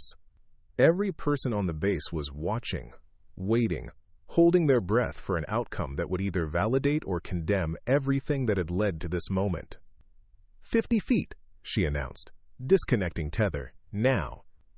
The moment the cable released, both aircraft became independent entities again, subject to the chaotic forces of wind and weather without the stabilizing connection that had guided them this far. Whisper 7 immediately began to drift left as a gust caught its damaged control surfaces. Tara responded with a maneuver that existed nowhere in any manual. Instead of maintaining safe separation, she moved Falcon 2 directly beneath the transport aircraft, using her jet's exhaust wash to create a cushion of directed air that helps stabilize Whisper 7's descent. This is impossible, Helix observed, though its tone carried something that might have been awe. You're flying in formation during a belly landing approach in zero visibility conditions. Sometimes impossible is just another word for necessary, Tara replied, making minute adjustments to keep both aircraft aligned with the runway approach. In the control tower, General Ortega and Colonel Hallstrom watched the final approach with the focused attention of men who understood that history was being written in real time. The monitors showed two aircraft locked in a dance of mutual survival, each dependent on the other for safe passage through the storm. I've never seen anything like this, Ortega said quietly. This is beyond exceptional airmanship. This is artistry. Hallstrom remained silent, watching his career assumptions being demolished with each passing second. The pilot he had grounded for poor judgment was demonstrating a level of skill that challenged every metric the military used to evaluate flying ability. 20 feet, Tara called out. Whisper 7, you're lined up perfectly. Just hold what you have. Roger, Falcon 2, Kim, whatever happens, thank you. The words hit Tara harder than she expected. 3 years of exile, 3 years of being told she wasn't good enough, and now Captain Ellison, Hallstrom's golden pilot, was thanking her for skills that supposedly didn't exist. 10 feet, Whisper 7, prepare for touchdown. What happened next would be analyzed and discussed in aviation schools for decades to come. As Whisper 7 touched down on Fort Sentinel's runway, its belly scraping against pavement in a shower of sparks and tortured metal, Tara performed one final impossible maneuver. She used Falcon 2's exhaust to create additional braking force, helping to slow the transport before it could overshoot the shortened landing zone. Both aircraft came to rest within the secure perimeter, Whisper 7's smoking hull testament to an emergency landing that should have been impossible, and Falcon 2's pristine condition proof that even the most complex maneuvers could be executed flawlessly when skill met necessity. For a moment, the only sound was the wind howling across the runway. Then the emergency vehicles began moving, their crews rushing to secure both aircraft and ensure the safety of their crews. Tara sat in Falcon 2's cockpit, her hands still on the controls, processing what had just happened. 3 years of being grounded, 3 years of being told she wasn't pilot material, and she had just executed the most complex rescue operation in Fort Sentinel's history. "Helix," she said quietly, "analysis of mission success?" "Mission success. Complete. Aircraft recovered safely, crew unharmed, cargo secure." A pause. "Pilot Kim, I believe I owe you an apology. My initial assessment of your capabilities was significantly flawed." "Thank you, Helix." "No, thank you. You have taught me that statistical probabilities are meaningless when confronted with exceptional human capability." As emergency crews helped Captain Ellison from Whisper 7's cockpit, Tara remained in her aircraft, suddenly reluctant to face the world outside. She had proven her point, demonstrated her skills, and saved lives. But she had also violated direct orders, operated outside authorized protocols, and challenged the authority structure that governed military aviation. The radio crackled to life with a new voice. "Falcon 2, this is General Ortega. Outstanding work, pilot. Return to Hangar 7 for immediate debriefing." "Pilot. Not Warrant Officer, not Kim. Pilot." For the first time in 3 years, Tara smiled with genuine happiness as she guided Falcon 2 back toward the hangar. The storm was beginning to clear, and through the clouds, she could see the first hints of sunlight breaking through. The sky, it seemed, was ready to welcome her home. The ancient chamber pulsed with newfound power as Lydia stood at its center, her form radiating darkness that seemed to drink in the very light around her.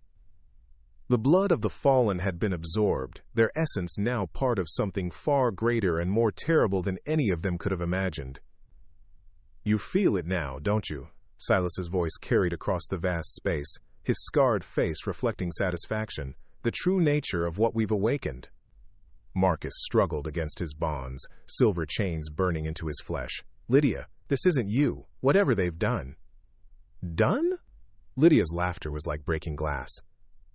"They've done nothing but show me what I truly am, what I've always been beneath the facade of humanity I wore like an ill-fitting mask." She moved with liquid grace, each step leaving traces of shadow that writhed across the stone floor. The very air around her seemed to bend and distort, reality itself recoiling from her presence. Elena watched from her position near the ancient pillars, her researcher's mind racing even as terror gripped her heart. The symbols carved into the stone were glowing now, responding to Lydia's transformation. She recognized some of them from her studies, markers of the old blood, the first vampires who had walked the earth before recorded history. "The texts were wrong," she whispered, understanding dawning like a horrible sunrise. They weren't describing a ritual to awaken power. They were describing a prison. Thorne's eyes snapped to her. "What did you say?" "Don't you see?" Elena's voice grew stronger, desperate. "The binding circles, the blood requirements, the specific lunar alignment, it's all backwards. This chamber wasn't built to grant power. It was built to contain it." Silas's expression faltered for the first time. "Impossible. The prophecies clearly state." "The prophecies were warnings," Elena shouted. "Warnings written by those who survived the last time she was free." Lydia's form stilled, and slowly she turned to face Elena. Her eyes were no longer the crimson of fresh blood, but something deeper, older, the color of dried blood on ancient stone, of sacrifices made before the first cities rose. "Clever little scholar," Lydia purred, her voice carrying harmonics that shouldn't exist in human speech. "Yes, they tried to cage me. For millennia, I slept, fragmented, scattered across bloodlines and dynasties. But blood calls to blood, and power seeks its source." She gestured, and the chains holding Marcus shattered like spun sugar. He fell to his knees, gasping, but before he could move, invisible forces held him in place. "You were the key, Marcus," Lydia continued, circling him like a predator. "Your pure bloodline, your untainted strength. Every time we fed together, every drop of blood we shared, you were helping me gather the scattered pieces of myself." "No," Marcus growled, fighting against the invisible bonds. "The Lydia I knew was a fragment, a shadow playing at being human, believing its own performance." She knelt before him, one clawed hand gently touching his face. "But you help me remember. Your blood sang songs of ancient nights, of hunts beneath foreign stars, of an age when we were gods." Silas stepped forward, his earlier confidence crumbling. "My lady, I have served faithfully the Crimson Dawn." "The Crimson Dawn," Lydia said, rising and turning to him, "were useful tools, nothing more." With a gesture, Silas flew backward, slamming into the chamber wall with bone-crushing force. He slid to the ground, coughing blood. "You promised," he wheezed. "You promised power, eternal life." "I promised nothing. A fragment of me, confused and seeking purpose, may have whispered dreams in your ear. But I am whole now, and I have no need for servants who presume to be equals." Thorn moved then, faster than human eyes could follow, his blade seeking Lydia's heart. The ancient weapon, forged from meteoric iron and blessed by a dozen faiths, should have been able to pierce any supernatural defense.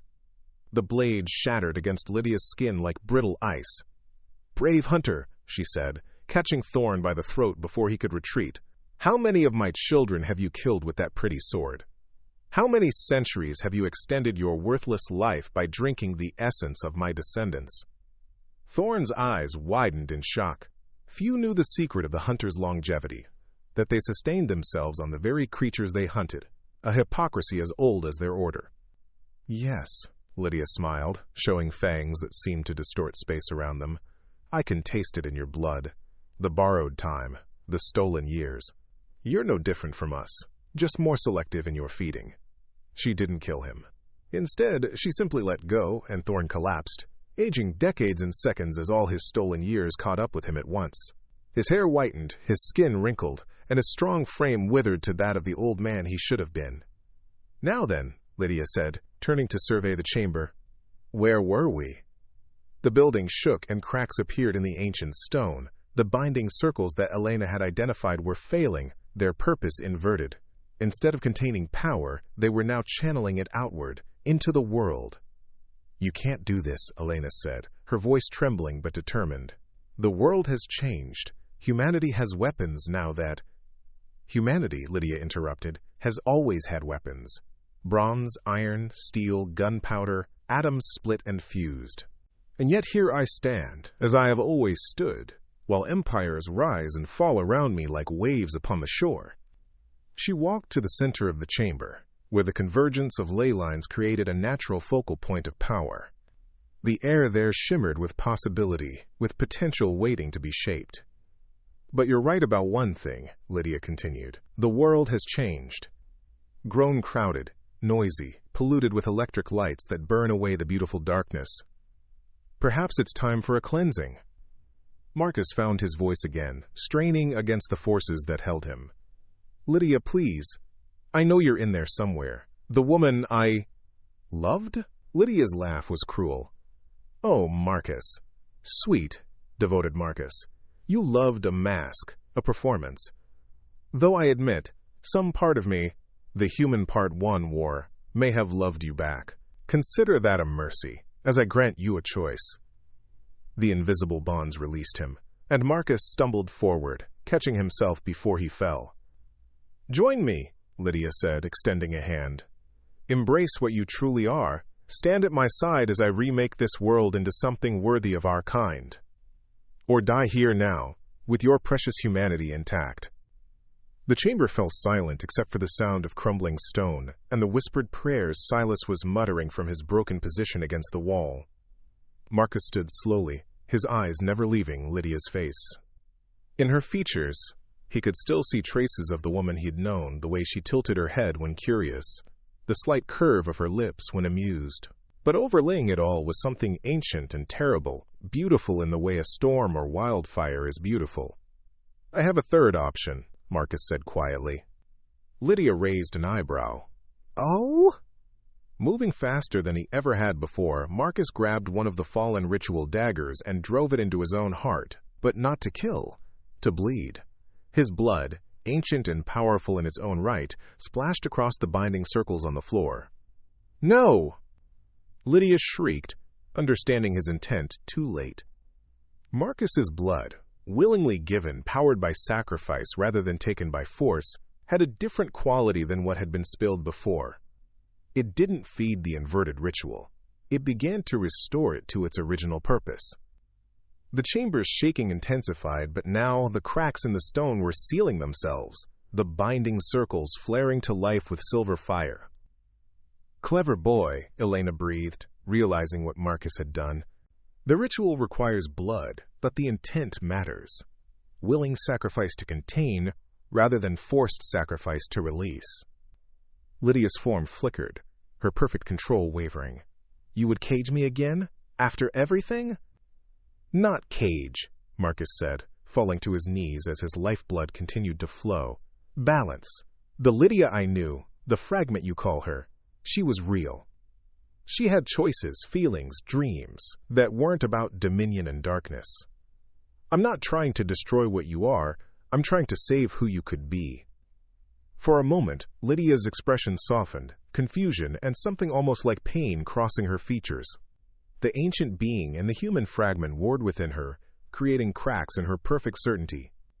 Marcus, she whispered, and for that instant, she sounded like herself again. Then the moment passed, and rage replaced confusion.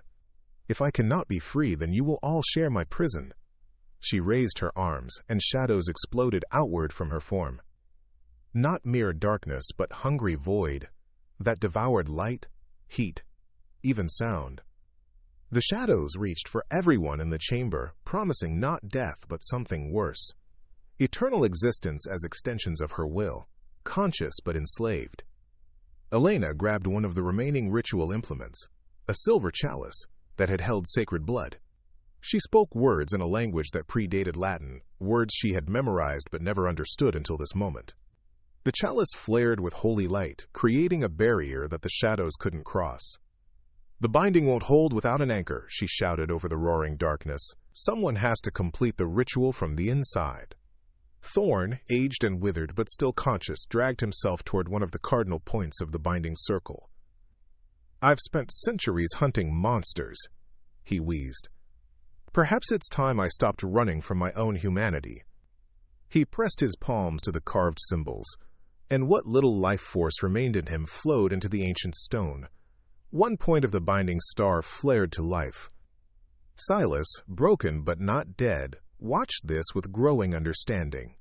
His dreams of power, of standing beside a dark goddess, they crumbled like ash, but perhaps there was still a chance for something else. Redemption was too grand a word for what he sought. Simple balance would suffice. I've been a fool, he muttered, dragging himself to another cardinal point.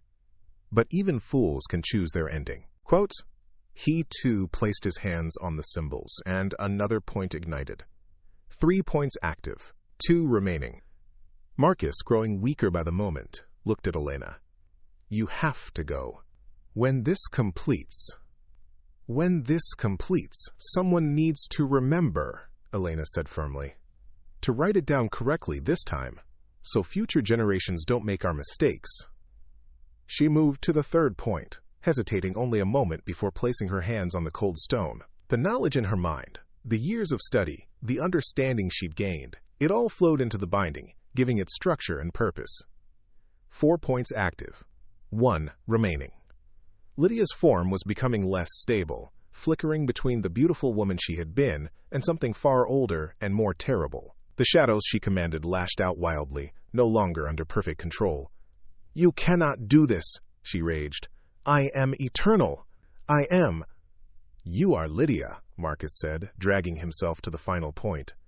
And somewhere in that ancient darkness is the woman who laughed at my poor attempts at poetry, who danced with me beneath the stars, who chose to feel rather than simply feed. He placed his hands on the final symbols, and the binding circle completed itself with a flash of brilliant light, The light was not gentle. It burned through the chamber like a living thing, searing away shadows and revealing truths that darkness had hidden. The binding circle's completion created a prison not of stone and silver, but of will and sacrifice. 5 souls given freely to contain 1 taken by force. Lydia stood at the center, her form solidifying as the conflicting aspects of her nature were forced into coexistence. The ancient monster and the modern woman, the predator and the person who had learned to love. They could no longer exist separately. The binding wouldn't allow it. "What have you done?" she whispered, her voice a harmony of anguish and rage. "Giving you a choice," Marcus said, his strength nearly gone. "The binding doesn't destroy or diminish. It simply contains. You have all your power, all your memories, all your potential, but now you also have boundaries. Consequences. The ability to choose what you do rather than being driven by hunger and instinct." The chamber continued to transform around them. The stone walls became translucent, revealing a space that existed between the physical world and something other. A prison, yes, but also a sanctuary. A place where immense power could exist without destroying everything around it. Elena felt the knowledge flowing through her connection to the binding, understanding not just of what they had done, but why it was necessary. "The original builders of this place," she said, her voice distant with revelation. "They faced the same choice. Let beings like you run free and watch the world burn, or create spaces where power and humanity could coexist."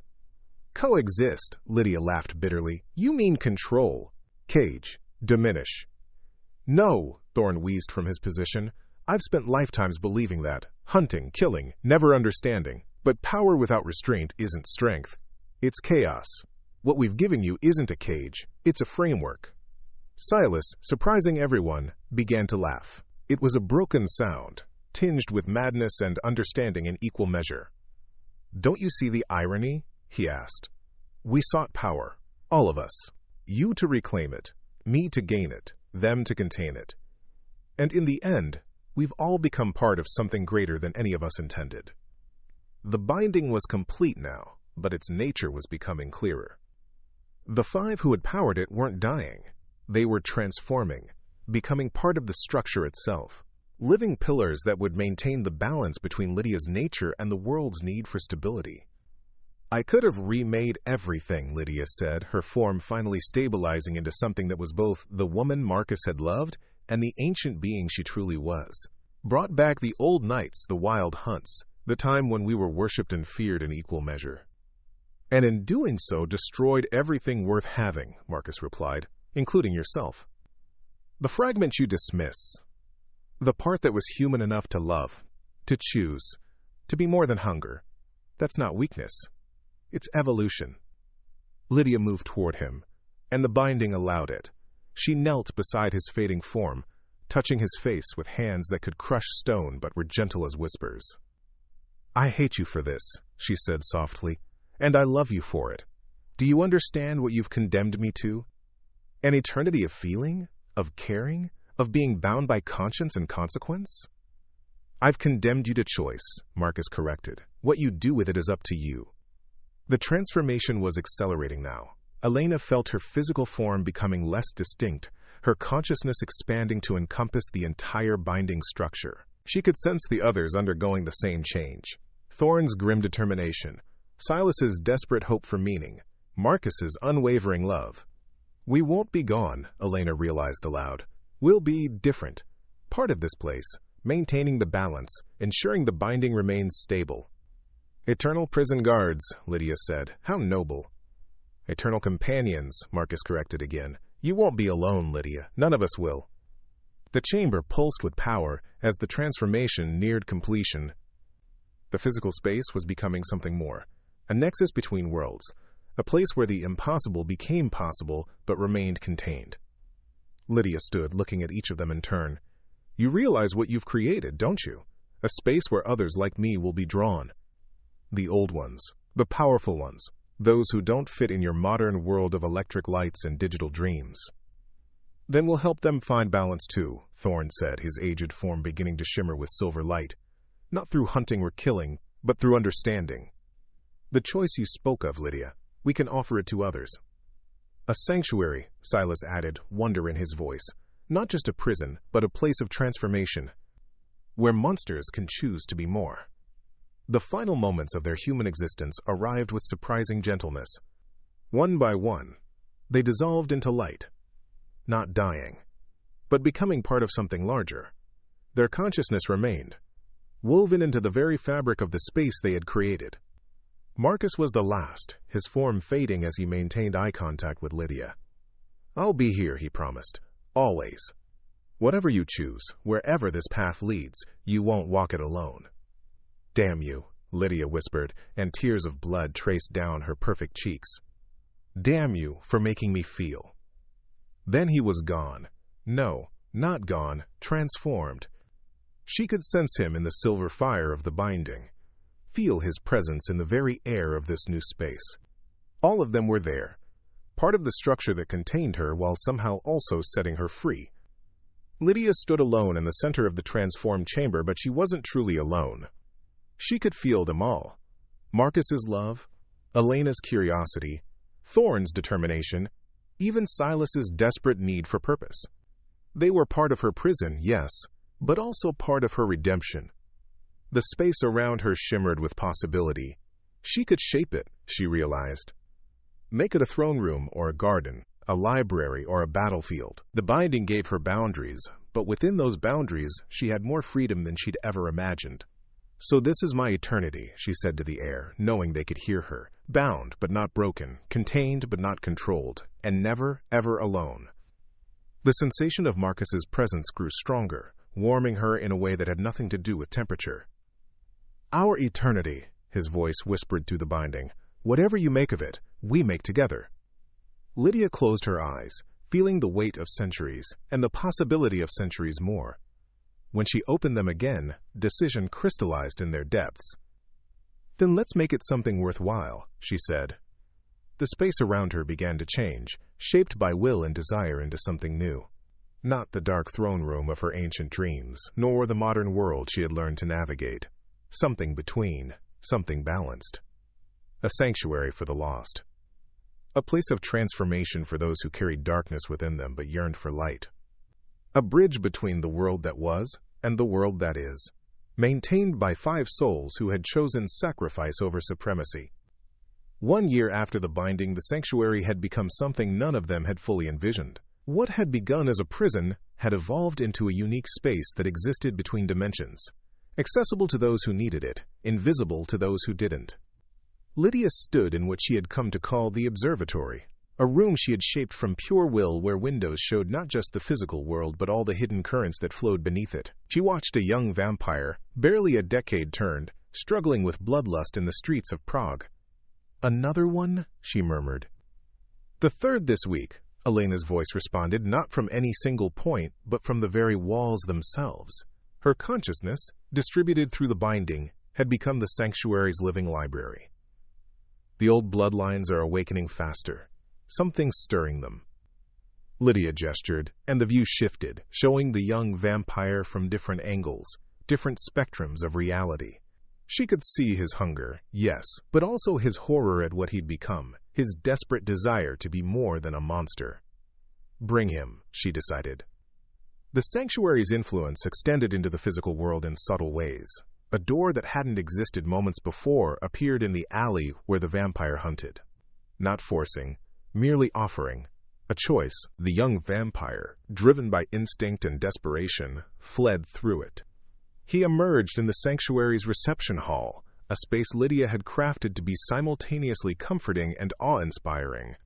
High ceilings that showed impossible stars, floors of polished obsidian that reflected inner truths, walls that shifted between comforting solidity and translucent possibility. "Welcome," Lydia said, appearing before him with the controlled grace she had learned to maintain. "You're safe here." The vampire, he couldn't have been more than 20 when turned, fell to his knees. "Please," he gasped. "I don't want to be this thing. I don't want to hurt people." "Then don't," Lydia said simply. "But the hunger is part of you, yes, but not all of you." She helped him to his feet, studying him with eyes that saw far more than the physical. "What's your name?" "David. David Chen." "Tell me, David Chen, what did you want to be before you returned?" The question surprised him. I was studying medicine. I wanted to help people." "And you think that desire died with your humanity?" David's face crumpled. "How can I help anyone when all I want is to feed on them?" Lydia smiled, and it was neither kind nor cruel, but something more complex. "Let me show you something." She led him through the sanctuary, through spaces that defied conventional geometry. They passed the Garden of Memory, where Silas's consciousness had shaped growing things that bloomed with forgotten dreams. They walked through Thorn's training grounds, where young supernaturals learned control through discipline rather than suppression. Finally, they reached the heart of the sanctuary, the original binding chamber, transformed into something beautiful and terrible. The binding circle still glowed with silver fire, but now it was surrounded by what looked like a constellation of smaller lights, each one representing a soul that had found balance within these walls. "Every light," Lydia explained, "is someone like you, someone who thought they were condemned to be a monster, someone who chose differently." "But how?" David asked, desperation clear in his voice. "By understanding that hunger isn't evil, it simply is. What matters is how you choose to satisfy it." She turned to face him fully. "There are ways to feed without killing, without destroying. Ways to take what you need while giving something back. But first, you must accept what you are, not as a curse, but as a condition." "Like a disease?" Quote, "Like evolution," Marcus's voice interjected, his presence manifesting as a warm breeze through the chamber. "Every predator must learn balance or risk destroying its own ecosystem. We're no different." David looked around, sensing the other presences woven into the sanctuary's structure. "You're all dead?" "Transformed," Elena corrected. "We gave up one form of existence for another, a choice, freely made." "Speaking of choices," Lydia said, "you have one to make. Stay here, learn control, discover what kind of predator you choose to be, or leave and face the hunger alone. If I stay, then you follow the rules. No killing within these walls, no feeding without consent. You learn not just to control your hunger, but to understand it, channel it, make it serve rather than rule you." David's laugh was bitter. "Consent? Who would consent to being fed upon?" "You'd be surprised," Thorn's presence rumbled through the floor. "There are those who seek what we offer. The rush, the connection, the glimpse of something beyond ordinary existence. The key is balance, taking only what's freely given, giving back more than you take." "And if I can't?" David asked. "If the hunger becomes too much?" "Then we help you," Lydia said simply. "That's what this place is for, not judgment but guidance, not punishment but purpose." David was quiet for a long moment, then nodded slowly. "I'll stay." "Good," Lydia gestured, and a doorway appeared. "Elena will show you to your quarters. Rest, recover. Tomorrow, your real education begins." As David was led away by Elena's guiding presence, Lydia returned to the observatory. The world beyond the sanctuary was changing rapidly. The old supernaturals were awakening, drawn by something she couldn't quite identify. Ancient vampires, forgotten werewolf packs, entities that had slumbered since before human civilization, all stirring, all hungry. "It's accelerating," she said to the air. "The barriers between worlds are thinning," Silas responded, his consciousness touching hers. "Something's coming, Lydia, something that makes even you look young." She could feel it too, a presence vast and alien, pressing against the boundaries of reality. The sanctuary had become more than a prison or a school. It was becoming a fortress, perhaps the last bastion of balance in a world threatening to tip into chaos. "Then we'd better be ready," she said. Over the following weeks, more arrived. Not just newly turned vampires, but ancient ones seeking sanctuary from something that frightened even them. Werewolves spoke of dreams filled with alien howling. Witches reported that their spells were becoming unpredictable, tapping into powers they didn't understand. Lydia found herself in the unprecedented position of being both jailer and protector, teacher and student. Each new arrival brought knowledge, perspective, pieces of a puzzle she was only beginning to understand. "You've changed," Marcus observed one night as she stood in the garden of memory, watching Silas's consciousness tend to plants that grew from hope rather than soil. "We all have," she replied. "That was rather the point, wasn't it? I mean, beyond the binding, you're becoming something new.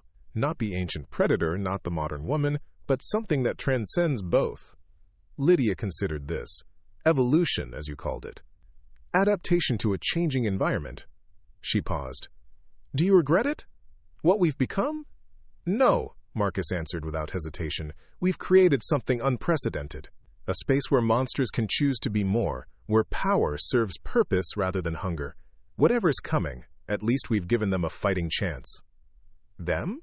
Lydia smiled. "Not us? We are what we are now. Guardians, guides, the framework that allows choice. Our fight is maintaining this space. Their fight is choosing what to do with it." A disturbance rippled through the sanctuary, not an attack, but an arrival. Something powerful, something old, something that made even Lydia's ancient essence take notice. In the reception hall, a figure materialized from shadows that seemed to eat light itself. Tall, gaunt, with eyes like dying stars and a presence that warped reality around it. "So," the figure said in a voice like grinding stone, "this is the famous sanctuary. The place where monsters learn to play human." Lydia appeared before it, matching its presence with her own. "This is a place of choice. You're welcome here if you come in peace." The figure laughed, a sound like breaking worlds. "Peace? Little blood daughter, do you know what stirs in the deep places? What wakes after eons of slumber? Tell me. The first hunger, the thing that existed before your kind, before any kind. The hunger that ate the first light, and will eat the last." The figure leaned forward. "It comes, and your little sanctuary will be nothing but an appetizer." "Then help us prepare," Lydia said simply. The figure recoiled as if struck.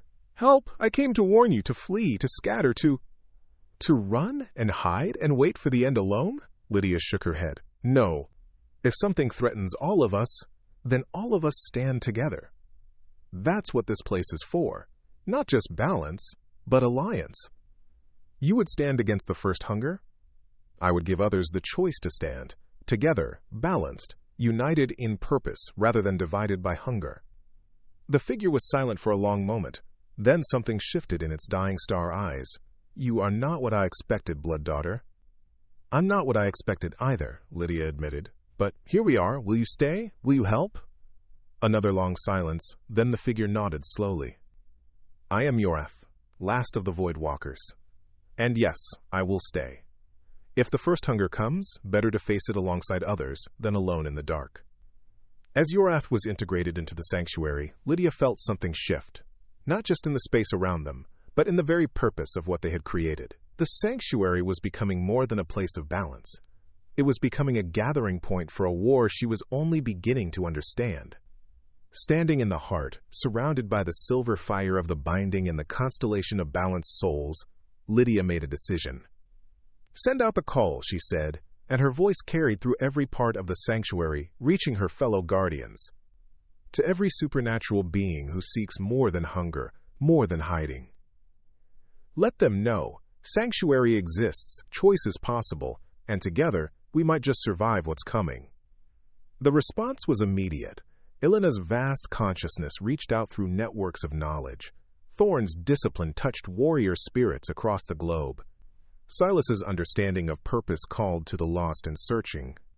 And Marcus's love, transformed into something larger than any single emotion, offered hope to those who had forgotten its taste. "And so it begins," Lydia murmured, watching as the sanctuary prepared to become something unprecedented, not just a prison reformed into a school, but a fortress of choice standing against the ultimate hunger. The binding that had once contained her now supported something far greater. 5 souls sacrificed to create balance had become the foundation for an alliance that might, just might, save all the worlds, hidden and seen. As the first new arrivals began to appear, drawn by the call, Lydia smiled. It was an expression that held darkness and light in equal measure, predator and protector unified. "Let them come," she said to the gathering storm. "Let them all come, and let them choose." The sanctuary doors opened wide, ready to receive any who would stand against the dark. The new dawn had arrived, different from any that had come before. Not the crimson dawn of blood and conquest Lydia had once sought, but something far more powerful. A dawn of choice, of balance, of monsters choosing to be more. And at its heart, 5 souls bound together in purpose, maintaining the framework that made it all possible. They had sacrificed their individual freedoms to create collective possibility. In the end, that might make all the difference. Up next, we have 2 more incredible stories that are waiting for you. Just click the image you want to watch, and it will take you there. If you enjoyed this video, make sure to subscribe. It would mean a lot.